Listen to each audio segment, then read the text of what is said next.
জোরে বলো। আমাদের ছোট ঋতুর ইংরাজি নাম? ইংরাজি ঋতুর নাম জোরে বলো। বলো বল। সামার, মনসুন,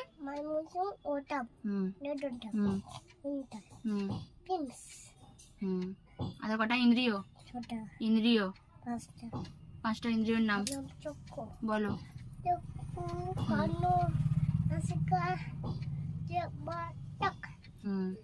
আমাদের কটা দিক? দিক আমাদের কটা দিক? 10টা দিকের নাম বল। পূর্ব, পশ্চিম, উত্তর, দক্ষিণ, বায়ু, ঈশান, বায়ু, অগ্নি, উত্তর।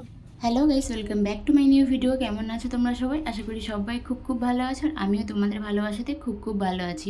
এখানে দেখো পুচকুর হাসিটা দেখলে একদম মন ভরে যায়, কিন্তু বিশ্বাস করো আমার প্রচুর বিরক্তিও হচ্ছে এই মুহূর্তে, কেননা ওকে আমি পড়াতে বসেছি। আর বাচ্চাদেরকে পড়াতে বসলে এত মাথা খারাপ হয়ে যায়, যে একমাত্র পড়াতে বসে সেই বুঝতে পারবে।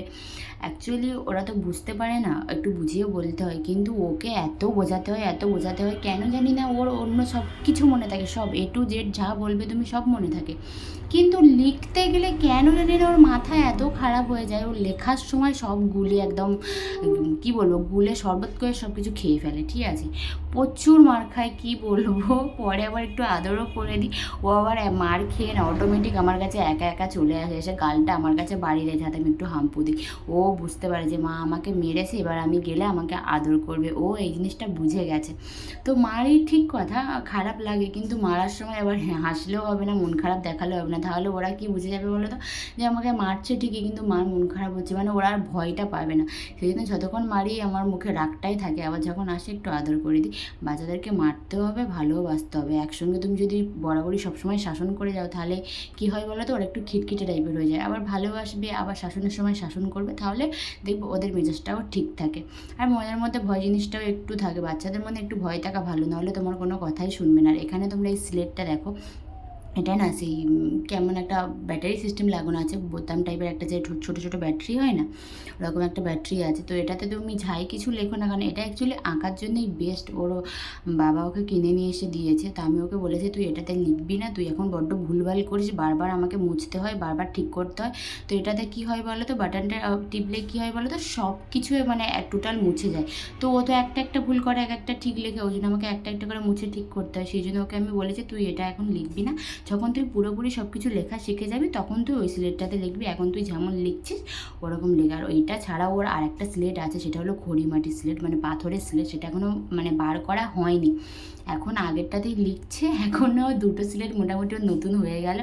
আর কেজি স্কুলে দিলে তো তখন খাতা পেন ধরে দেবে, স্লেটের আর দরকারই হবে না। যখন মানে এখন যেহেতু আমার ভুল সংশোধন করতে হয়, সেই জন্য বাধ্য হয়ে আমাকে স্লেট ব্যবহার করতে হচ্ছে, কেননা খাতা পেনেও এখন লিখতে পারবে না, প্রচুর পরিমাণে ভুল করে ও। সেই জন্য আমি ওকে এখন খাতা পেন ধরানো শেখাইনি।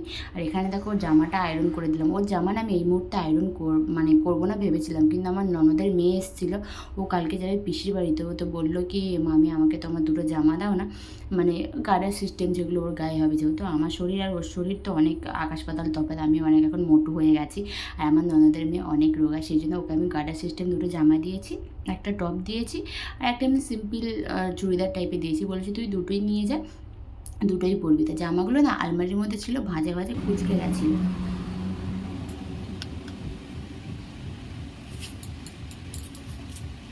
থাম না, দিচ্ছি তো। অত সুন্দর মতো কথা বলে, দাঁড়া ভালো চুপচাপ।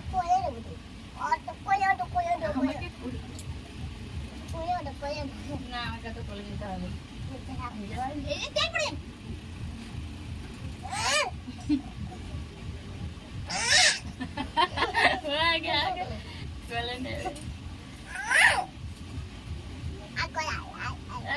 ধর থেকে আমি দেখে তোর কোলে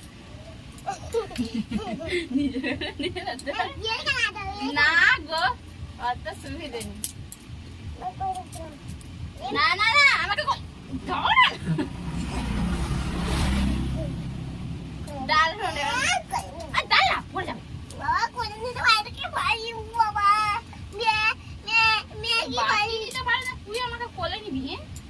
তাহলে তো বলছি ওইদিকে টাকা মোরগ ছুটি মোরগ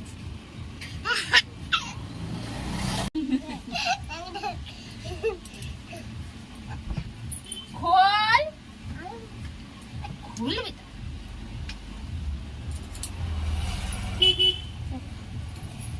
তো আমার ননদের মেয়ের জামা আয়রন করতে গিয়ে আমি আয়রনটা বার করেছিলাম, যেহেতু আমাদের আয়রন আলমারির মধ্যে থাকে, তো বার করেছিলাম, ভাবলাম শুধু ওর জামাটাই কেন আয়রন করে দেবো, মানে ওই দুটো কেন আয়রন করবো, ওরও তো দুটো জামা কেচে দিয়েছি, তো ওই দুটো আয়রন করে দিই, ওই জন্য একটু ওর দুটো আয়রন করে দিলাম। বদমাসকে আমি স্নান করিয়ে দিলাম মাঝখানে। অ্যাকচুয়ালি ওকে স্নান করানোর কারণ আছে তাড়াতাড়ি, মানে দুদিন হচ্ছে না আমরা ব্যাংকে যাচ্ছি বলে ওকে ভালো করে স্নান করাতে পারছিলাম না, জাস্ট এমনি হালকা করে স্নান করিয়ে দিয়েছি, সাবান টাবান খুব একটা মাখানো হয়নি, টাইম পাইনি যেহেতু। তো আজকে একটু টাইম পেয়েছিলাম বলে ওই জন্য ওকে তাড়াতাড়ি স্নান করিয়ে দিলাম। আজকে আমি একটুখানি স্নান করবো, আমার একটু টাইম লাগবে, তো ওকে আমি ওই জন্য তাড়াতাড়ি স্নান করে দিলাম। বললাম তুই এবার এখানে বসবি, ঠাম্মির সঙ্গে একটুখানি বক বক কর, আমি তারপরে গিয়ে স্নান করে আসি। তো ওকে স্নান টান করিয়ে একদম জামা প্যান্ট পরিয়ে ক্রিম মাখিয়ে তারপর পাউডার দিয়ে, এখন না ওকে আমি কাজলের টিপ পরাই না। অনেকে হয়তো কমেন্ট করতে পারো দিদি ভাই তুমি কাজল টিপ কেন পড়ো না, ওর না বয়সটা 4 বছর হয়ে যাবে, এবার পূর্ণ হয়ে যাবে, গিয়ে 5-এ পড়বে, তো 5 বছরের বয়সের ছেলে একটা কাজল টিপ পরাবো কেমন একটা লাগে, আমাদের তো ঠিক ভালো লাগে না। মাঝে মাঝে পড়াই ইচ্ছা হলে, কিন্তু সবসময় পড়ে না, ওই জন্য আমি ওকে কাজল টিপ ঘরে সবসময় পড়াই না। প্রথম পড়াতাম, এখন পড়ানো বন্ধ করে দিয়েছে। তো ওকে স্নান করে দিই, এবার আমি যাচ্ছি স্নান করতে, চলো স্নানটা করে আসি। যেহেতু এখন প্রচুর গরম পড়ে গেছে, তো মুখ পুরো অয়েল হয়ে গেছে, পুরো স্কিনই তেলতেলে হয়ে গেছে। দেখো সমস্ত জামা আমার গায়ে প্রচুর টাইট হয়ে গেছে, এই ঢিলা ঢিলা জামাগুলো আমার গায়ে হচ্ছে। বাদবাকি আগে যে শখের আমার যত জামা ছিল আমি সুন্দর করে মানে টাইট ফিটিং করেছিলাম, যেগুলো আমার পছন্দের জামা, সেগুলো কোনো কিছুই আমার গায়ে হচ্ছে না।